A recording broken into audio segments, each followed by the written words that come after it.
an attempt to read Sebald's Rings of Saturn in a Deleuzian way.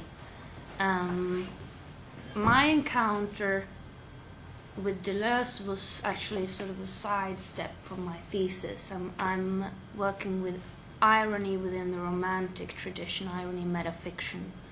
And Sebald came up as a sort of postmodernist writing in a romantic tradition. And Deleuze came from somewhere else. So what I will present here now is sort of a work in progress, an attempt to look at Sebald again in a Deleuzian way. And I look at this novel as a movement and process, and I will try to show how it's in itself, from sort of meta position, can be viewed as a sort of becoming animal, or maybe more precisely in this case a becoming silkworm. This also means a discussion of how the novel, this Rings of Saturn, creates identity. So Sebald, well known for most of you, I guess, expatriate German writer who lived and worked as a scholar of German literature here in Manchester and then at the University of East Anglia, up until his untimely death in a car accident in 2001.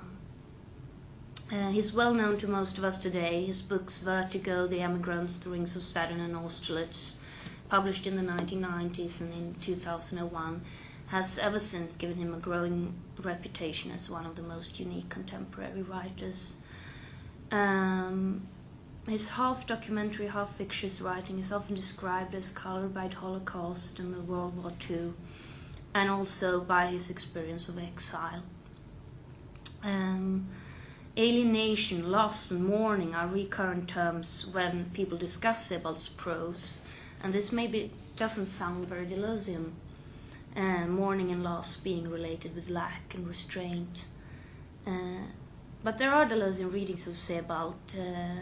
Claudia Albers, for instance, has named the rhizome as Sebald's master trope, and John Sulkowski has discussed the writer as nomad in relation to Sebald. And one must also remember that this exile position that Sebald wrote in made his text free from belonging to any major literary tradition, and many critics have pointed out that Sebald has created an entirely new literary genre with his historical fictional prose, intermingled as it is with disparate pictures that comments the surrounding text in different ways. So turning to this novel, I've been trying to find the movement, the process in this novel that can be related to how the narrator's I and identity is being produced. This novel or travel book, or perhaps memorial publication, is constructed around a lonely wanderer's pilgrimage along the English East Coast. The seaside landscape is strikingly deserted. It consists of long empty beaches, closed-down hotels, sleepy holiday resorts with high unemployment numbers, and a few dilapidated manor houses. And what is described is an environment without any ongoing human life or passionate now to take part in. The narrator instead is repetitively drawn into different memories or detailed descriptions of different historical events that he reads about or hears of. We receive comments and information about such disparate things as the extermination of herring in the Baltic Sea, the English bombing of German cities during World War II, ethnic genocide at the Balkans, the devastating effects of colonialism in Congo, the Opium War in 19th century China, and so on. And also the lives of authors such as Algernon Swinburne, Edward Fitzgerald, Joseph Conrad, Chateaubriand, all of them in different ways isolated or trapped in their memories. So we have here sort of a collection of essays, very fragmented, and these many different historical essays all describe some sort of devastation or loss. It creates, of course, a fragmented encyclopedic impression colored by mournful memories. But bit by bit it becomes apparent that what is taking place here is that the narrator's I is being produced through all these historical events.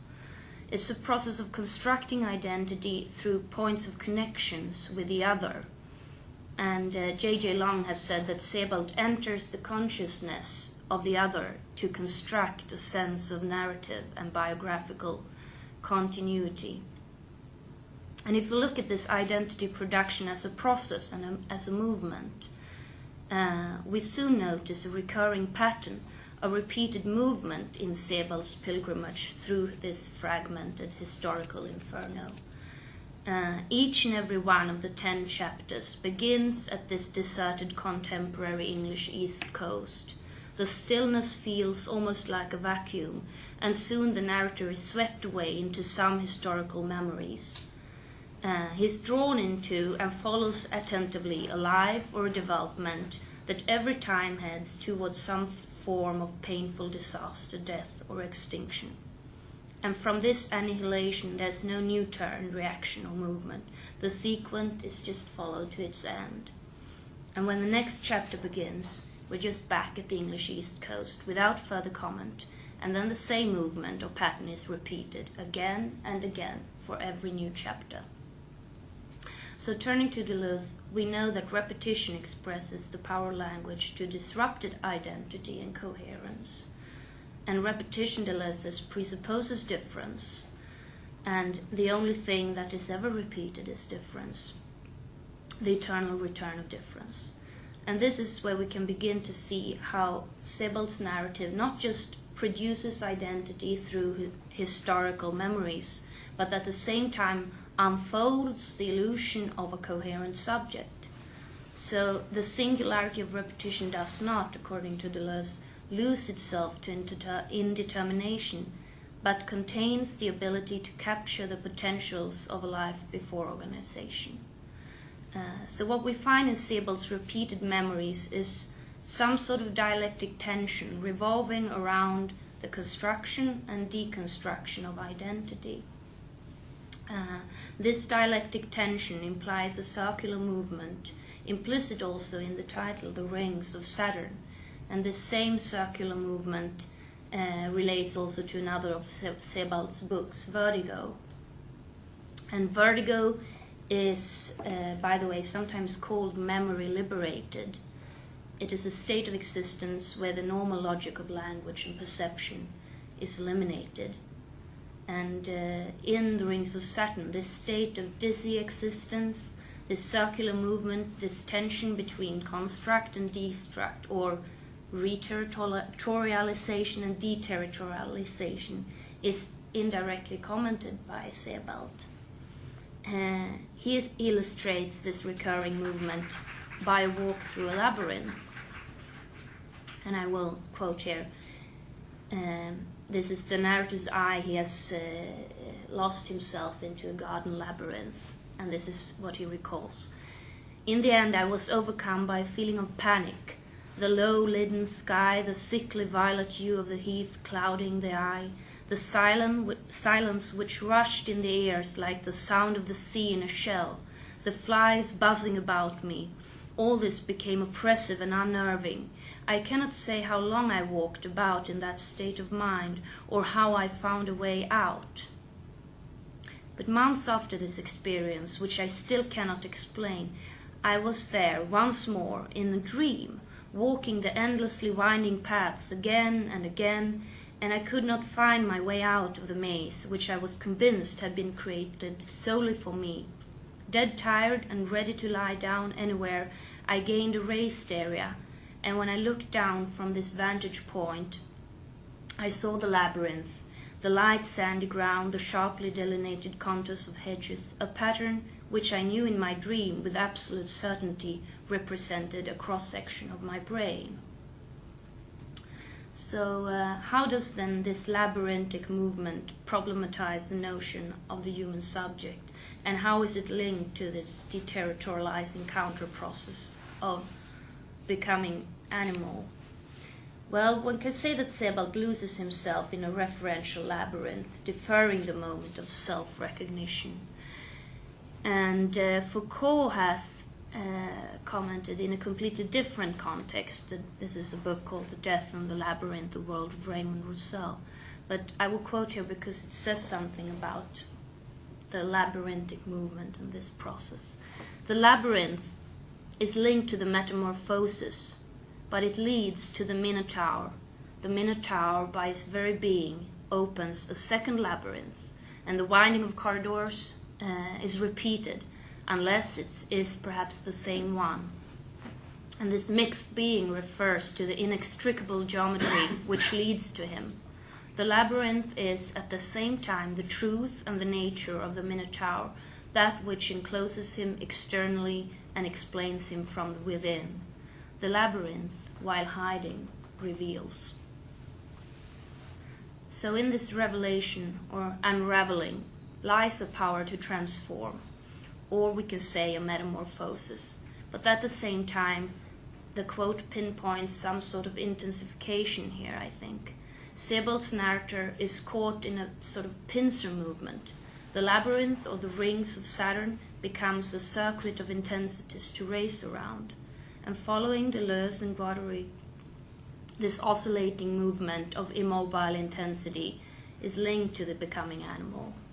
The animals are caught in alternative, either beaten down, caught in an impasse, re-territorialized, or open up for multiplication, giving way to molecular multiplicities, deterritorialization. And this oscillating movement is repeated again and again throughout the rings of Saturn, and the conflict revolves around, on the one hand, the impossibility of escaping the ruthless destructiveness of human history, and on the other hand, the occurrences of animalistic lines of escape. And there are scholars who have observed the recurring presence of bugs in Sebald's novel. The narrator states initially that he feels like Kafka's Gregor Samsa, the bug. And later, when he spots a water beetle at a friend's house, he's deeply moved, and he clearly identifies with the silkworms being described in the silk industry, in the ruthless commercial interest in the silk industry. And Bianca Thiessen, she has argued that the bug and its association with metamorphosis shows how transformation is central for Sebald. She states that the bug's metamorphosis in the Rings of Saturn has to do with identity and destruction. And discussing Sebald's metamorphosis, she concludes, the writer's eye is but a tissue of citations from other texts, or, as Roland Barthes specifies in Est Set, from lost codes. And solving the code would reconstitute a lost identity. However, identity is but a complex web of citations for Sebald. And I agree with Thiessen that identity is absolutely nothing more than a web of citations for Sebald. However, with Deleuze and Guattari, I think we can stretch it a bit further. According to them, metamorphosis occurs when things are no longer anything but intensities, overrun by deteriorized sound. And I quote here from the Kafka book, the metamorphosis is a sort of conjunction of two deterritorializations, that which the human imposes on the animal by forcing it to flee or to serve the human, but also that which the animal proposes to the human by indicating ways out or means of escape. So the animal essence, I understand, is the way out, the line of escape. And everything in the animal is metamorphosis, and the becoming animal constitutes a single process, a unique method that replaces subjectivity. And we have several becoming animal processes in this book. There is one sequence I will mention here. It is from a passage when the narrator walks around in the abandoned defense area of awkwardness. Decay, extinction, and emptiness. No human words, nowhere. Just the humming of radio masts. And I read, It was as if I were passing through an undiscovered country, and I still remember that I felt at the same time both utterly liberated and deeply despondent. So we have the tension here already, liberation and feeling despondent, and this polarization then becomes more stressed. I had not a single thought in my head. With each step that I took, the emptiness within and the emptiness without grew even greater, and the silence more profound. Perhaps that was why I was frightened almost to death when a hare that had been hiding in the tufts of grass by the wayside started up right at my feet and shot off down the rough track before darting sideways, this way then that, into the field. It must have been covering there as I approached, heart pounding as it waited until it was almost too late to get away with its life. In that very fraction of a second, when its paralyzed state turned into panic and flight, its fear cut right through me. So now we see the narrator and the hare, they are sort of merging here. And I still see what occurred in that one tremulous instant with undiminished clarity. I see the edge of the grey tarmac and every individual blade of grass. And now we have sort of the narrative perspective now is more or less from the hare's perspective. And I see the hare leaping out of its hiding place with its ears laid back and a curiously human expression on its face that was rigid with terror and strangely divided, and in its eyes turning to look back as it fled and almost popping out of its head with fright. I see myself become one with it. So here we have this sort of what I would read it as a different way of understanding subjectivity. It's not the narrator, I, the subject, and the hare, the object. This is a relation here, and you can't really switch the hare from the narrator. But this hare is just one instance of the deterritorializing animal movement in the text. And my reading them from a meta perspective is that the central animal in this text is the silkworm, and the Latin name for the silkworm is Saturnidae or Saturnia pavonia. So this Saturnic silkworm creates its own cocoon from thin threads coming out of its mouth, and it produces then rings of Saturn, an entire labyrinthic web. And a silkworm that escapes the cruel silk industry undergo a metamorphosis in its cocoon. It sheds its skin and turns into a moth and flies away for good. But whether this particular Saturnic silkworm does escape industrial killing or not, Sebald doesn't say. He just spins the last thread to its end, the final chapter having the same repeated movement as all the preceding chapters or threads. And when it ends abrupt. There's nothing more. The writer's eye has finally come undone, became imperceptible perhaps.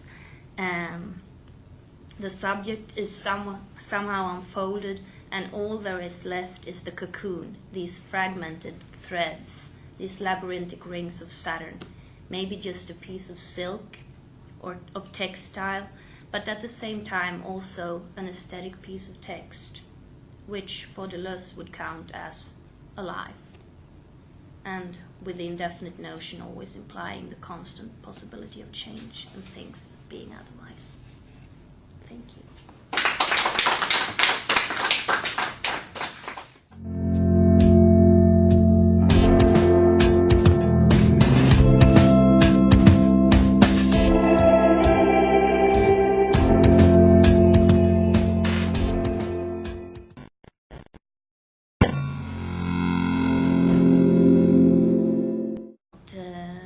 Claudia Albers, for instance, has named the rhizome as Sebald's master trope, and John Sulkowski has discussed the writer as nomad in relation to Sebald.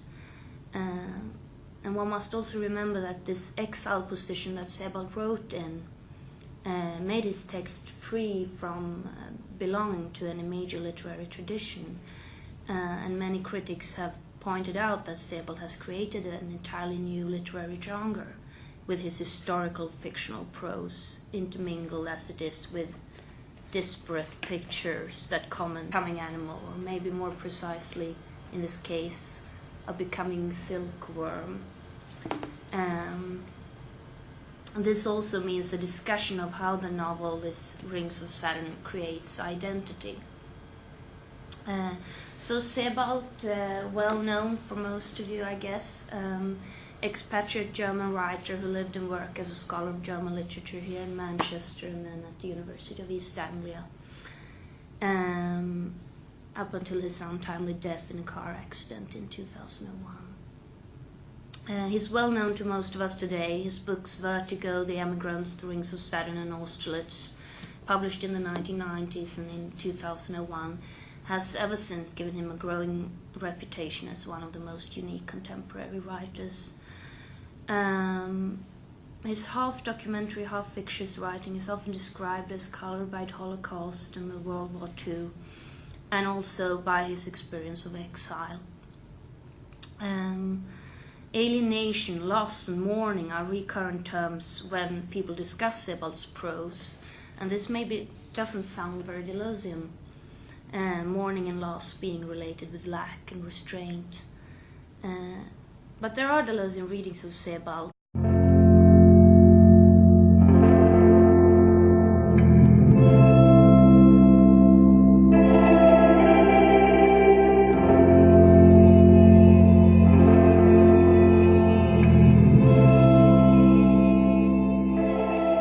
I will present here an attempt to read Sebald's Rings of Saturn in a Deleuzian way. My encounter with Deleuze was actually sort of a sidestep from my thesis. I'm working with irony within the romantic tradition, irony metafiction. And Sebald came up as a sort of postmodernist writing in a romantic tradition, and Deleuze came from somewhere else. So what I will present here now is sort of a work in progress, an attempt to look at Sebald again in a Deleuzian way. And I look at this novel as a movement and process, and I will try to show how it's in itself, from sort of meta position, can be viewed as a sort of